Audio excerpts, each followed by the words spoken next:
사도행전 4장 1절부터 12절까지 있는 말씀 함께 같이 읽습니다. 시작. 사도들이 백성에게 말할 때에 제사장들과 성전 맡은 자와 사두개인들이 이르러 예수 안에 죽은 자의 부활이 있다고 백성을 가르치고 전하심을 싫어하여 그들을 잡음에 날이 이미 저물었으므로 이튿날까지 가두었으나 말씀을 들은 사람 중에 믿는 자가 많으니 남자의 수가 약 5천이나 되었더라. 이튿날 관리들과 장로들과 서기관들이 예루살렘에 모였는데 대제사장 안나스와 가야바와 요한과 알렉산더와 및 대제사장의 문중이 다 참여하여 사도들을 가운데 세우고 묻되 너희가 무슨 권세와 누구의 이름으로 이 일을 행하였느냐. 이에 베드로가 성령이 충만하여 이르되 백성의 관리들과 장로들아, 만일 병자에게 행한 착한 일에 대하여 이 사람이 어떻게 구원을 받았느냐고 오늘 우리에게 질문한다면 너희와 모든 이스라엘 백성들은 알라. 너희가 십자가에 못 박고 하나님이 죽은 자 가운데서 살리신 나사렛 예수 그리스도의 이름으로 이 사람이 건강하게 되어 너희 앞에 섰느니라. 이 예수는 너희 건축자들의 버린 돌로서 진 모퉁이의 머릿돌이 되었느니라. 다른 이로서는 구원을 받을 수 없나니 천하 사람 중에 구원을 받을 만한 다른 이름을 우리에게 주신 일이 없음이라 하였더라. 아멘. 앉으십시오. 오늘은 증인들의 이야기 12번째, 사도들이 핍박을 받는 그런 장면들이 오늘 본문에 나옵니다. 그래서 증인들의 이야기 12번째, 사도들이 핍박을 받다, 그런 제목입니다. 볼피르라고 하는 무신론 사상가가 있습니다. 이 사상가, 이 볼피르는 이런 이야기예요. 100년 안에 성경이 다 완전히 없애버리겠다. 호언장담을 합니다. 성경을 다 없애버리겠다. 그리고 기독교를 박해를 하고 또 무신론 책을 많이 출판한 사람이 볼피르라고 하는 사람입니다. 그런데 그가 그렇게 호언장담을 했는데 비참하게 죽어요. 비참하게 죽고 그가 죽은 후에 그가 살았던 그 집이 어떤 집으로 변하냐면 성경책을 찍어내는 성서 공회가 생깁니다. 그가 출판한 무신론 책이 다 없어지고 그 집안에 성경이 산더미처럼 쌓이기 시작합니다. 그렇게 호언장담하고 성경이 100년 안에 다 없어진다라고 말했던 그가 죽고 난 이후에 그 집이 성경책을 찍어내는 집으로, 성경이 가득한 집으로 쌓이게 되었다고 하는 것이죠.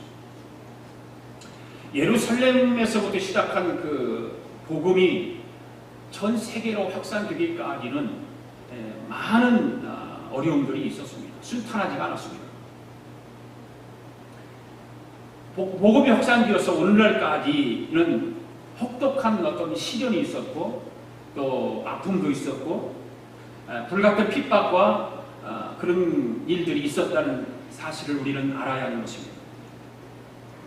저는 이런 그 복음의 확산 과정에서 또 아픔과 핍박과 시련이 있었던 것을 생각을 하면서 오늘 우리 아가페 교회도 부흥이 이루어지기를 소망하지만 여러 가지 시련과 고통들과 그런 아픔이 있음을 알아야 한다는 것입니다. 이번에 우리가 교회를 통합해 보려고 했지만 단순한 것이 아니었다는 것을 깨닫게 됩니다. 그냥 단순하게 생각하고 시도를 했었는데 모든 것이 나의 부족함이었는 것을 깨닫게 되었습니다. 지난주에는 두 교회 목사가 모여서 다시 대화를 나눴습니다. 그런데 똑같은 생각을 했었습니다. 그냥 단순하게 쉽게 했던 것이 양쪽 교회의 성도들에게 그 아픔을 주고 때로는 기대에 못 미치게 했던 그런 일들을 했던 것입니다. 그래서 그냥 이대로 우선 당분간은 가야 된다라고 생각을 했던 거죠. 그래서 두 목사들이 모여서 얘기를 한 결과 그런 식으로 얘기를 했어요. 같이 두 교회가 우선은 당분간 이렇게 가야 된다. 너무가 우리가 서둘렀던 것 같고 그냥 너무 계획이 없이 단순하게 생각만 했던 것 같다. 똑같은 생각을 가지고 있었습니다. 작은 교회들은 무엇인가 돌파구를 찾아서 교회가 조금이라도 성장하기를 원하죠. 그리고 어떤 예배를 좀 더 아름다운 예배 드리기를 원하지만 이번 일을 생각하면서 모든 것이 사람의 생각이었다 그렇게 생각을 했습니다. 인간의 생각으로 했구나. 하나님 앞에 기도하면서 시작한다고 했지만 더 하나님의 그 뜻을 깊이 물어야 했었고 더 하나님의 음성을 들었어야 되는데 인간의 생각이 너무 앞섰다는 것을 부정할 수 없습니다. 그러면서도 하나님의 뜻을 더 확실하게 찾아야 되겠다. 무슨 일을 하든지 하나님의 뜻을 더 깊이 묵상하고 하나님의 뜻을 기다려야 하겠다라고 하는 것도 깨닫게 되었습니다. 우리 아가페 교회도 분명하게 하나님의 뜻이 있을 것을 저는 믿습니다. 그때가 언제인지는 아무도 모릅니다. 저와 여러분들이 함께 동역자가 되어서 함께 나간다면 하나님의 때에 하나님의 교회는 분명하게 부흥이 있다는 것을 기대를 합니다. 기독교의 부흥은 언제나 하나님의 뜻에 의해서 성장해 왔다는 것을 우리는 알아야 됩니다. 오늘 우리 교회가 부흥을 꿈꾸며 나가는 데 있어서 저와 또 우리 권사님, 집사님들이 시련이 아픔이 있고 고통이 있는 것은 부흥을 이루기 위한 시련이고 아픔이라고 저는 생각을 합니다. 오늘 본문의 말씀을 보면 오순절 성령 강림 후에 복음 때문에 사도들이 핍박을 받는 모습이 기록되어 있습니다. 오늘도 본문의 말씀을 통해서 세 가지의 말씀을 드리려고 하는데 오늘도 성령께서 말씀을 우리에게 허락하시고 그 성령의 말씀을 들을 때에 우리가 은혜를 분명하게 주실 줄로 믿습니다. 은혜를 사모고 기다리는 사람에게 하나님의 크신 은혜는 분명히 있는 것입니다. 첫 번째로 핍박이 가해진 이유를 한번 살펴보도록 하겠습니다. 사도들에게 어떤 왜 핍박이 가해졌는가? 1절부터 3절 말씀 같이 읽습니다. 시작. 사도들이 백성에게 말할 때에 제사장들과 성전 맡은 자와 사두개인들이 이르러 예수 안에 죽은 자의 부활이 있다고 백성을 가르치고 전함을 시거하여 그들을 잡음에 날이 이미 저물었으므로 이튿날까지 가두었으나 사도들을 핍박을 했습니다. 사도들을 핍박한 사람들이 어떤 사람들이었는가? 바로 세 본류의 사람들이 있었는데 그 세 본류의 사람들은 제사장과 성전 맡은 자들과 사두개인입니다. 이 세 본류의 사람들이 이 사도들을 핍박하기 시작한 것입니다. 제사장은 어떤 사람들이었을까요? 사내들인 공에 속한 권력자들에 속한 자들, 권력에 속한 자들. 성전 예배 의식을 집행하는 성직자들, 이들이 바로 제사장들이었습니다. 그 다음에 성전 맡은 자들은 누굴까요? 이들은 성전 수비대 가운데 높은 자리에 있는 사람들. 바로 이 사람들도 마찬가지로 대제사장 다음 가는 지위를 가지고 권력을 행사했던 사람들입니다. 그리고 사두개인은 어떤 사람들일까요?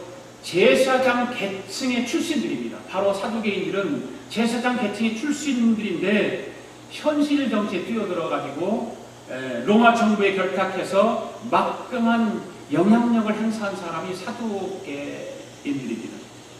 사두개인이라고 하는 명칭은 다윗과 솔로몬 당시에 대제사장이었던 사독이라고 하는 사람의 이름에서 나오는 말이 바로 사두개인입니다. 사두개파는 주전 160년경에 하스모니안 왕조 때 시작되었는데요. 이 당파는 오늘날로 말하면 자유주의적 신학 그런 경향, 그런 당파를 가진 사람들, 자유신학을 가진 사람들이 있죠. 그래 모세오경만 믿고 부활과 내세를 부정하는 사람들이 바로 사두개파 사람들입니다.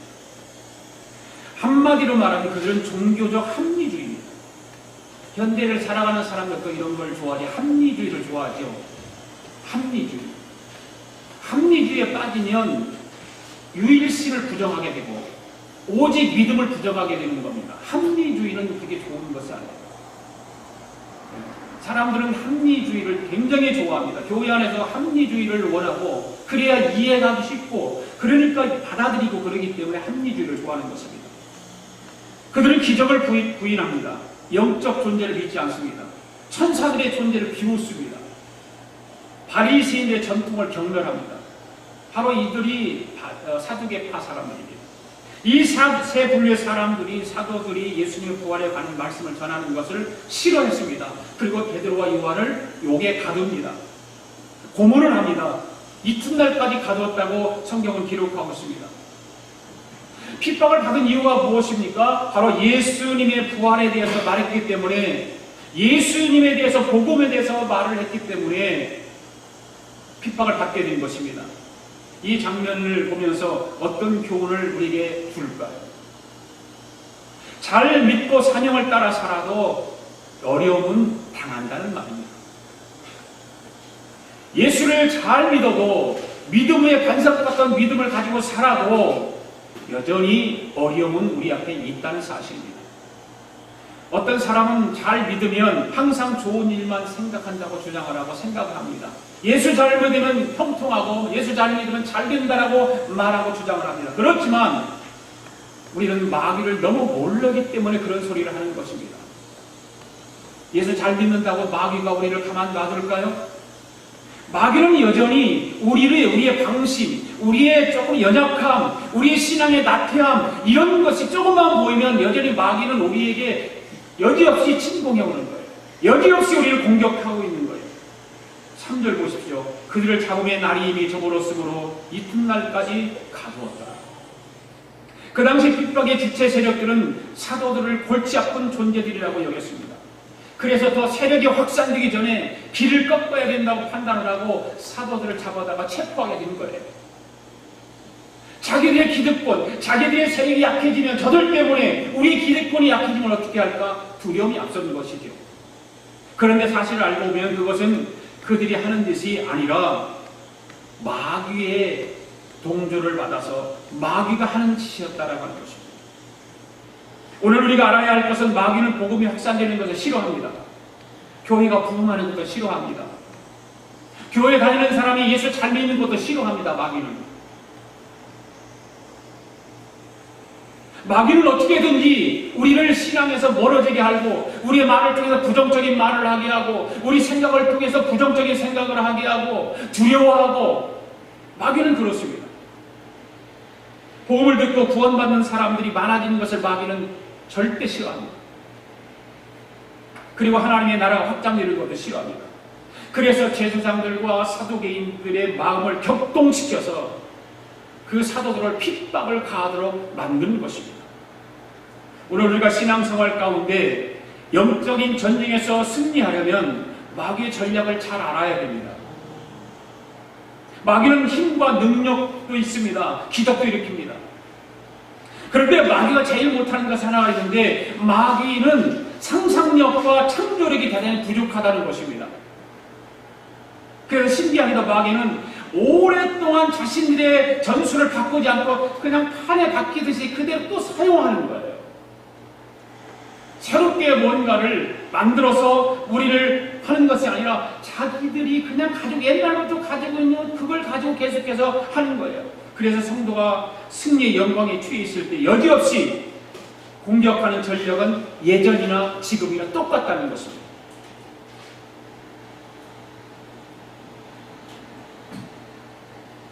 베드로와 요한이 성전병원에 앉아있는 안진뱅이를 일으켰습니다.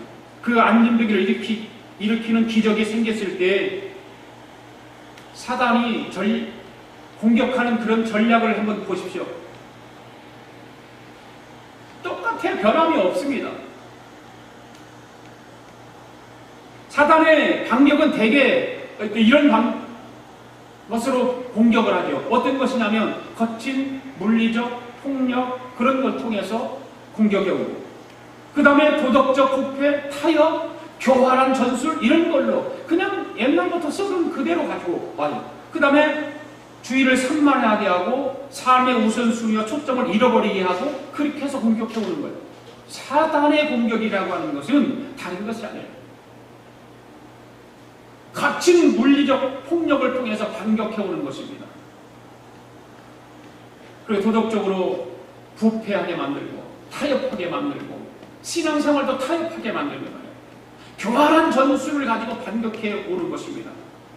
우리 주의를 한 성경 말씀으로 그냥 바르게 서하게 하는 것이 아니라 주의를 산만하게 만드는 거예요.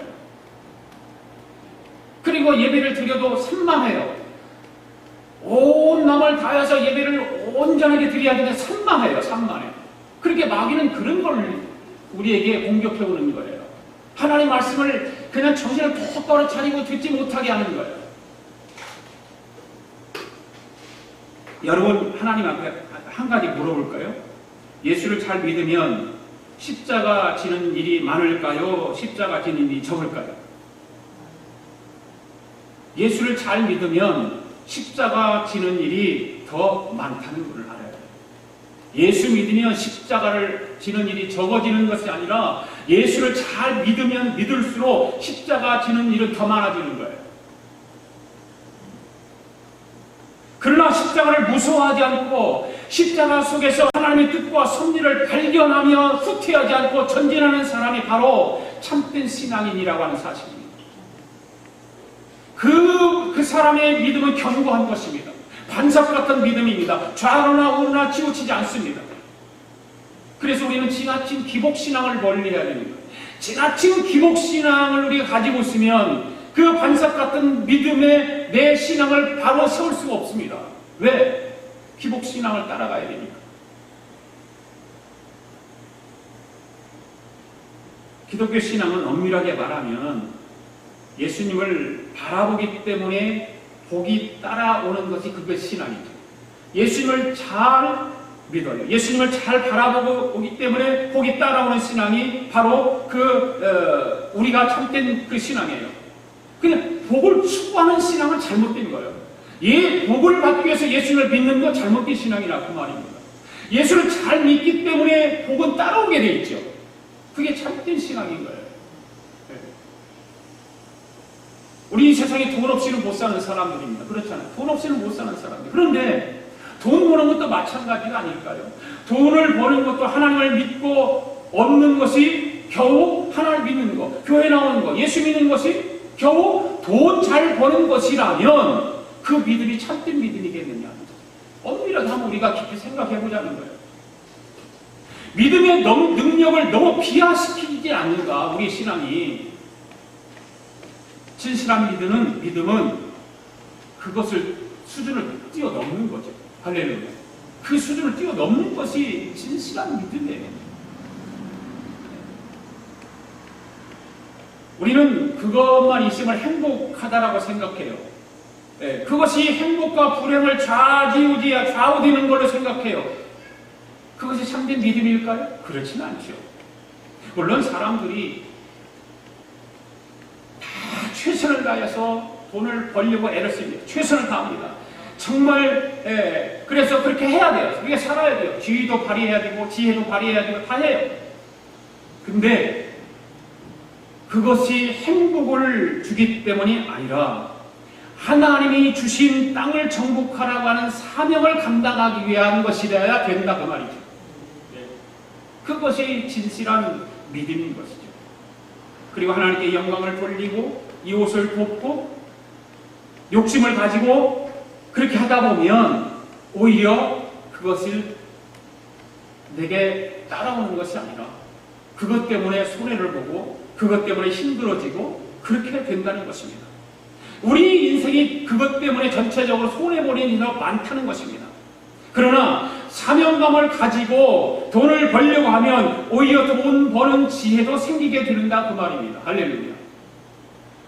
오늘 본문 5절 6절에 보면 그 이튿날 사도들을 신문하기 위해서 정식으로 사내들인 공의가 소집이 됩니다.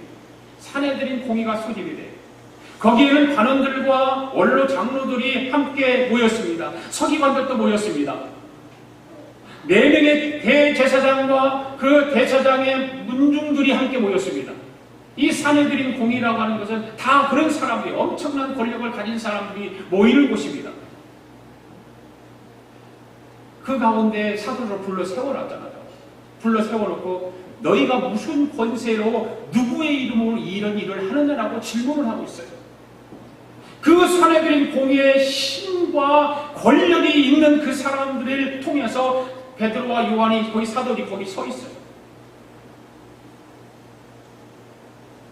이것이 사도들과 교회가 복음 때문에 처음으로 당한 핍박인 거예요. 핍박이 시작되는 것입니다. 엄청난 핍박이 사도행전을 이제 공부해 나가다 보면 엄청난 핍박들이 저들 가운데 일어나지만 이 시작이 처음 시작하는 것이 바로 이 일을 통해서 시작이 되는 거예요. 핍박이. 이 일 이후로도 사도들과 교회는 계속해서 사도행전 시대뿐만 아니라 지금 시대를 살아가는 우리에게도 박해 속에 교회는 성장하여 오고 믿음의 사람들은 성장해 오고 한다는 사실입니다. 오늘 여러분들 가운데 예수 믿는 것 때문에 고난과 시련과 핍박을 받는 일이 있습니까? 그런 분이 있다면 이상한 일을 당하는 것처럼 여기지 말고 당연한 일을 당하는 줄 알고 믿음으로 견뎌내는 저와 여러분 될 수 있기를 바랍니다. 그렇다면 두 번째로 핍박을 당하는 사도들의 태도는 어땠을까? 7절부터 10절까지 읽습니다. 시작. 사도들을 가운데 세우고 묻되 너희가 무슨 권세와 누구의 이름으로 이 일을 행하느냐? 이에 베드로가 성령이 충만하여 이르되 백성의 관리들과 장로들아, 만일 병자에게 행한 착한 일에 대하여 이 사람이 어떻게 구원을 받았느냐고 오늘 우리에게 질문한다면 너희와 모든 이스라엘 백성들은 알라. 너희가 십자가에 못 박고 하나님이 죽은 자 가운데서 살리신 나사렛 예수 그리스도의 이름으로 이 사람이 강건하게 되어 너희 앞에 섰느니라. 아멘. 여기서 사도들이 지금 사내들인 공의 앞에서 서서 핍박을 당하지만 그 사도들의 태도를 보면 우리는 그 사람이 어떤 태도를 가지고 있는가 금방 알 수 있죠. 사도들이 체포되었습니다. 그리고 공의 앞에 끌려와 섰습니다. 거기서 신문을 받습니다. 그렇지만 사도들의 모습은 어떠했냐면 그 엄청난 권력 앞에 섰던 사도들의 그 모습은 어땠는가? 성경으로 보아서는 조금도 두려워하지 않았습니다. 조금도 무서워하지 않았습니다. 당당했습니다. 그 엄청난 권력 앞에 당당했습니다. 오늘 아침에 제 아내와 이런 이야기를 했어요. 니고레 목사님이 예수님의 이름으로 기도를 안 했다라고 어떤 목사님이 공격을 했어요. 어디 가서 했냐? 백악관에 가서 한 거예요. 백악관에 가서 무슨 아마 모임 때 기도했는지 어떤 그걸 내가 정확하게 모르겠는데 거기 가서 했는데 아마 백악관에서 예수 이름으로 기도하지 말라고 했기 때문에 했을 가능성이 참 많아요. 오마마을에서 가능성이 많아요. 그래서 제가 저하고 그랬어요. 제 아내하고. 그것 때문에 아침에 잠깐 논쟁을 했어요. 그래야 됩니다. 권력 앞에 세계를 움직이는 미국 대통령 앞에 기도하는데 그 권력 힘으로 예수 이름으로 기도하지 말라고 하면 하지 말아야 됩니다. 나 같으면 나는 그렇게 안 한다. 나는 생명 걸고 못하게 한다고 해서 그리고 알았습니다 하고 기도할 때는 실적으로 나 그렇게 한다. 그런데 우리 사람은 아니라는 거죠. 어떻게 권력, 그런 힘 있는 권력 앞에서 그걸 모면해야지 어디 그럴 수 있냐 이런 식으로 하고 논쟁하다 말았어요. 여러분들 어떻게 하겠습니까? 여러분들은 그런 권력 앞에 기도할 기회가 있어서 예수 이름으로는 절대 기도만 안 됩니다. 그냥 기도했습니다. 그렇게만 하라는 거죠.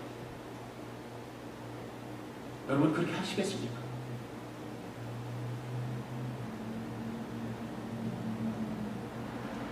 지금 세상은 그런 세상입니다. 그런 힘 있는 권력자들이 기독교를 무너뜨리기 위해서 온갖 수단과 방법을 가리지 않고 기독교를 복음을 거부하고 그 복음 전하는 자들을 핍박하고 결박하고 죽이기까지 하는 이런 시대에 우리는 여전히 살아가고 있습니다. 오늘 본문에서 이 사도들이 그 엄청난 권력의 힘 앞에서 귀가 죽지 않습니다. 위축되지 않습니다. 조금도 두려워하거나 무서워하지 않습니다. 특히 베드로는 성령이 충만해서 더욱 강하고 담대하게 안진뱅이가 고침을 어떻게 받았는지에 대해서 설명을 당당하게 하고 있습니다.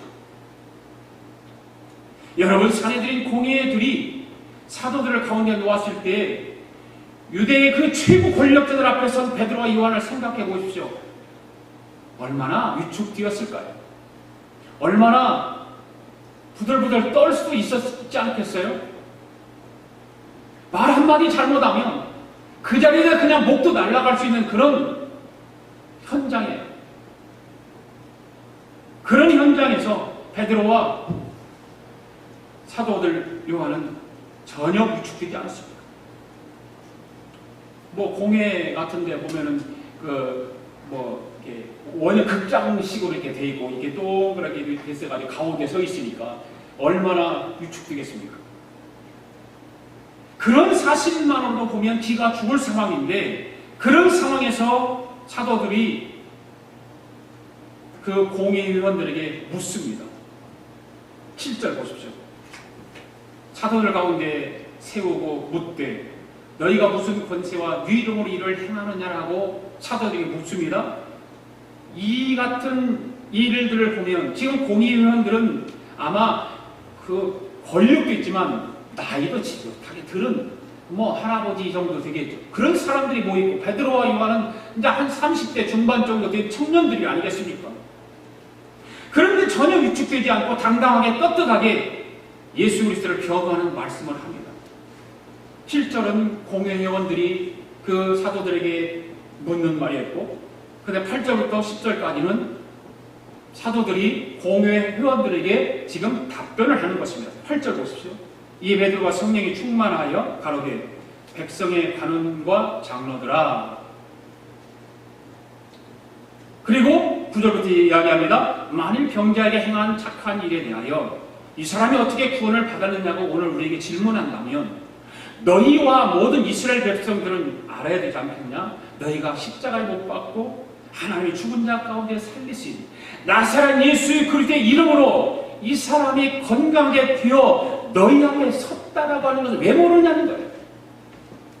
이 이야기를 하고 있는 것입니다. 그 누구도 상상할 수 없는 말과 행동을 공회회원들 앞에서 하고 있는 거예요. 공회회원들은 이런 말을 할 줄도 꿈에도 몰랐을 가능성이 참 많아요.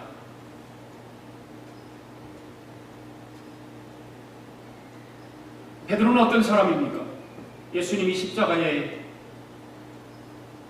달리기 전에 신문 받을 때 그 로마 군병들 앞에 무서워서 벌벌 떨어서 도망갔던, 3번이나 예수님을 모른다고 부인했던 그런 베드로였습니다. 그런데 지금은 공의 앞에서 큰 소리 치고 있는 거예요. 당당한 것입니다. 여러분, 어떻게 베드로가 그렇게 할 수 있었을까요? 바로 성령 충만했기 때문입니다. 할렐루야. 성령 충만했기 때문에 그 권력 앞에, 그 힘 앞에 베드로는 큰 소리를 가지고 이야기를 하고 있는 것입니다. 여러분, 성령을 받으면 두려움이 없어지는 줄 믿습니다. 성령 충만하면 강하고 담대해지는 줄 믿습니다. 성령 충만하면 믿음이 흔들리지 않습니다. 특별히 성령 충만하면 생명의 복음에 대해서 확신이 넘치는 것입니다. 그래서 어디서나 누구에게나 복음을 전할 수 있는 능력이 생기게 되는 것입니다. 오늘 저와 여러분들도 성령 충만해야 될 줄로 믿습니다.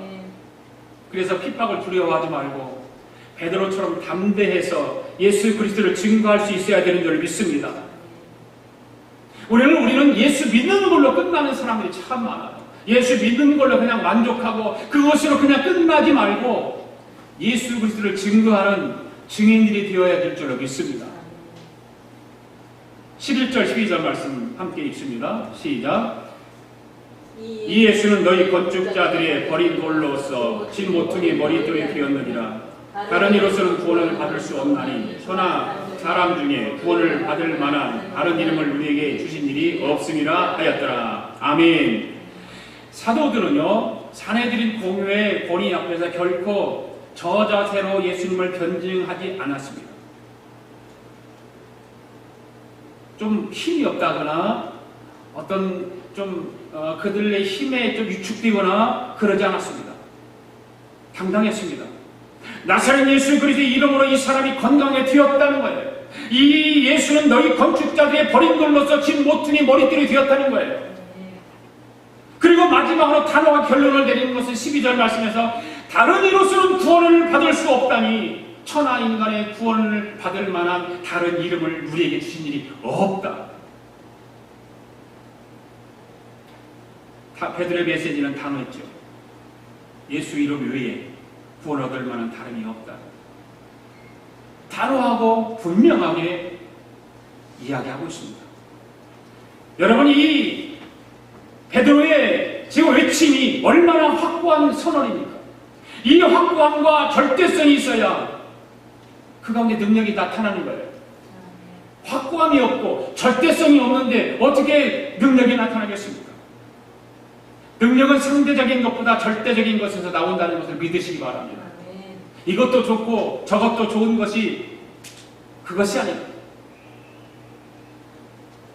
모든 분야가 그렇습니다. 때로는 진리와 사명을 위해서 단호해질 필요가 있습니다. 중국 오나라의 손자병법이라는 그 병서를 쓴 손자라는 사람이 있습니다. 어느 날 왕이 손자를 불러서 얻어내서 궁녀들을 주의해 보라고 합니다. 그래서 손자가 명령을 내렸는데 궁녀들이 명령에 따르지 않고 그냥 깔깔깔깔대고 웃기만 해요.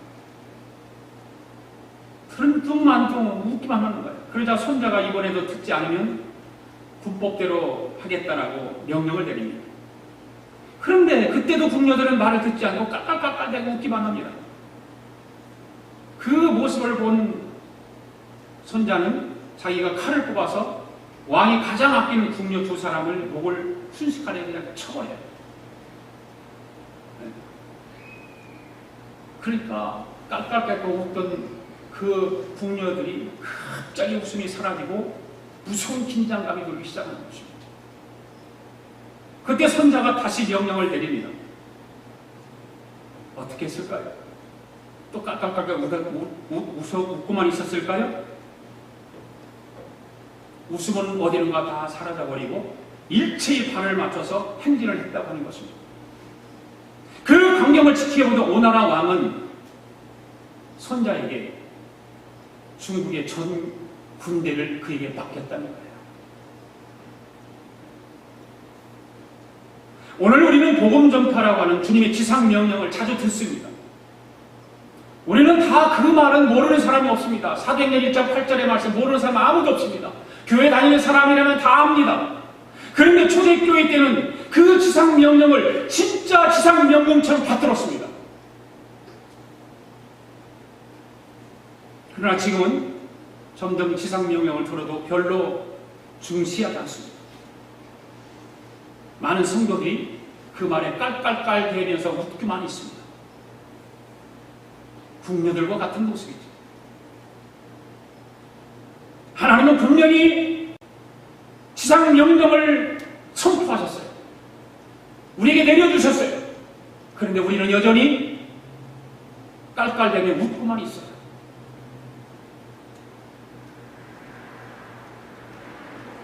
여러분 기억하시기 바랍니다. 주님의 지상 명령을 듣고도 궁녀들처럼 깔깔대고 웃기만 한다면 우리의 영적인 목은 날아가는 것입니다.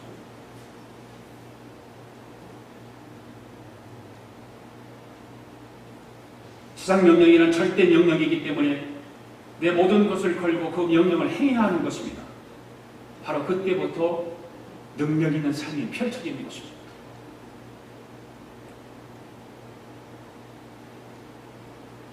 여러분, 예수님 중심적인 삶을 사십시오. 온유함과 우유부단함은 전혀 다른 것입니다. 그렇게 단호한 모습을 보이고 예수님 중심으로 살 때 그때부터 삶의 능력이 영향력은 나타나는 것입니다. 초대교회 사도행전을 계속해서 공부해보는데 그런 능력들이 이제 나타나는 부분을 볼 것입니다. 예수님 중심으로 사는 삶이 어떤 삶인가? 그 중심적으로 살 때 그때부터 삶의 능력이 나타났어요. 영향력이 생겼어요. 얼마 전에 부산에서 WCC 총회가 있었습니다. WCC는 에큐메니즘이라고 하는 기독교 단체입니다. 이 종교는 다원주의 혼합단체예요. 기독교 탈을 쓰고 있는데 혼합주의 단체입니다. 예수님 없이도 구원받을 수 있다고 하는 단체입니다. 그래서 불교에도 구원이 있고 천주교에도 구원이 있고 마오메에도 구원이 있고 알락에도 구원이 있고 하는 것입니다. 모두가 한 하나님이라고 말합니다. 여러분 그렇습니까? 모든 종교에 구원이 있습니까? 여러분들도 그렇게 생각하십니까? 아닐 줄로 믿습니다. 구원은 오직 예수 그리스도에게만 있음을 믿습니다. 오늘 본문의 사도들은 어떠한 핍박이 있어도 오직 예수님만 전했습니다. 그 엄청난 힘 앞에, 엄청난 권력 앞에 전혀 위축되지 않고 오직 예수님만 전한 것입니다. 오늘 우리는 예수님 한 분만 붙들고 나가야 될 줄로 믿습니다. 그때 마음의 평안도 부어질 것이고 가장 능력 있는 삶도 펼쳐질 줄로 믿습니다. 그 다음에 세 번째로 사도에게 핍박을 견뎠습니다. 견딘 결과가 어떤 것이었을까? 4절로 돌아갑니다. 4절 말씀 시작. 말씀을 들은 사람 중에 믿는 자가 많으니 남자의 수가 약 5천이나 되었더라. 아멘. 사도들로부터 복음을 들은 사람들 중에 믿는 사람들이 심히 많아지기 시작했습니다. 남자의 수가 5천명가량이 되었다고 했습니다. 아마 단시일 내에 이렇게 많은 사람들이 예수님을 믿고 부흥이 일어나는 것을 역사에 아마 없었을 것입니다.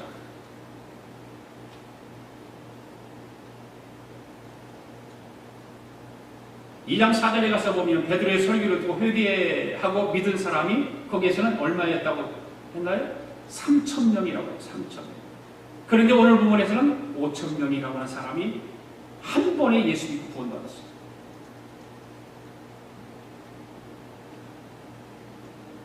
이런 놀라운 부흥은 사도들이 열심히 복음을 전해서 이루어진 부흥이기도 하지만 더 중요한 것은 그들에게 핍박이 가해졌기 때문이라는 사실이에요.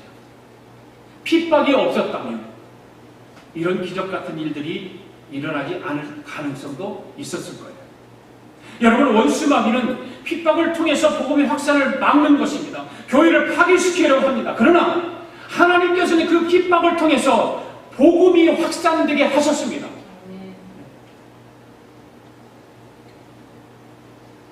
핍박을 통해서 교회가 더욱 결속을 다지게 되고 부흥하도록 역사하셨다는 사실을 우리는 기억해야 됩니다.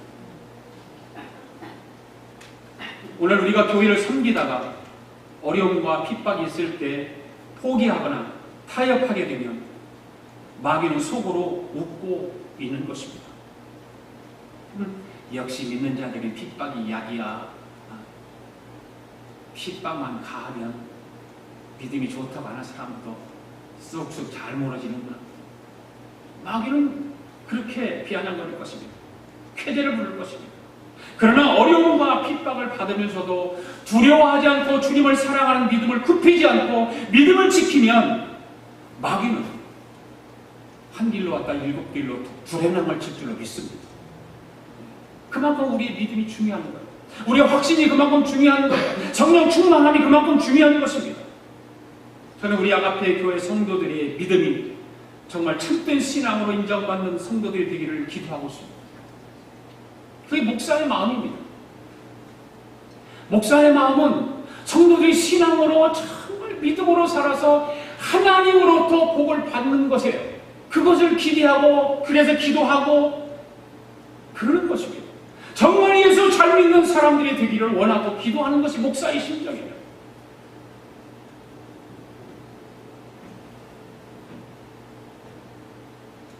여러분, 우리 교회가 약하기 때문에 전도하기가 힘듭니까?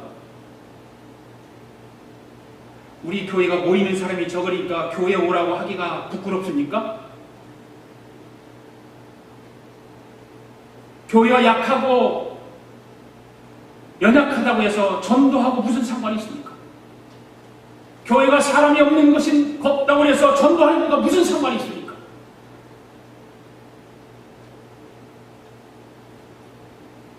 오늘 우리는 예수님만 증거하면 되는 것입니다.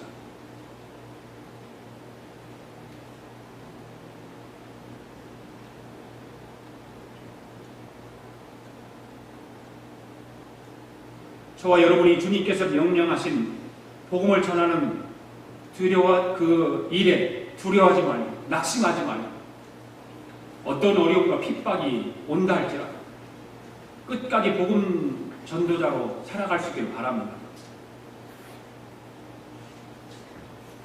그러면 기도하면서 하나님 앞에 목사가 전도하지 않으니까 그러는 거라 그렇게 생각을 합니다. 때로는 목사가 무슨 전도해 라고 생각이 들지만 오늘 본문을 보면서 사도들이 복음을 전하면서 핍박을 받고 고통을 받고 그러면서도 예수 그리스도만을 전하는 그 모습을 보면서 목사도 전도를 해야 되겠다. 다시 힘을 얻어야 되겠다. 그런 생각을 했어요. 그래서 매월 한 번씩 한 주에 한 번씩 전도를 나가야 되겠다. 한국마켓을 하든지 월남교회 가서 월남교회 월남 사람을 전도지를 구하고 멕시칸 교회에 가서 멕시칸 전도지를 구해서 월마다 앞에 가서 전도를 해야 돼요. 그냥 복음만 전하면 되지. 우리는 복음을 전하면 결실을 맺기를 기대를 하기 때문에 실망도 하고 낙심도 하고 좌절하고 전도다 포기하고 그러는 거죠. 그러나 전도는 교회가 크고 적고 상관없는 거예요. 교회가 인원이 적다고 해서 전도하지 않는 그것은 핑계예요. 하나님 앞에 부끄러운 일이에요. 우리는 오직 예수님만 증거하면 되는 것입니다. 죽어가는 영혼들에게 예수님을 전하고 복음을 전해서 그들로 하여금 구원을 알게 하고 예수님을 알게 해서 천국 백성이 되게 하는 그건 하나님께서 하시잖아요. 우리는 그냥 예수를 전하면 오케이. 오늘 우리 아가페 교회 성도들 그러한 전도자들이 되기를 바랍니다.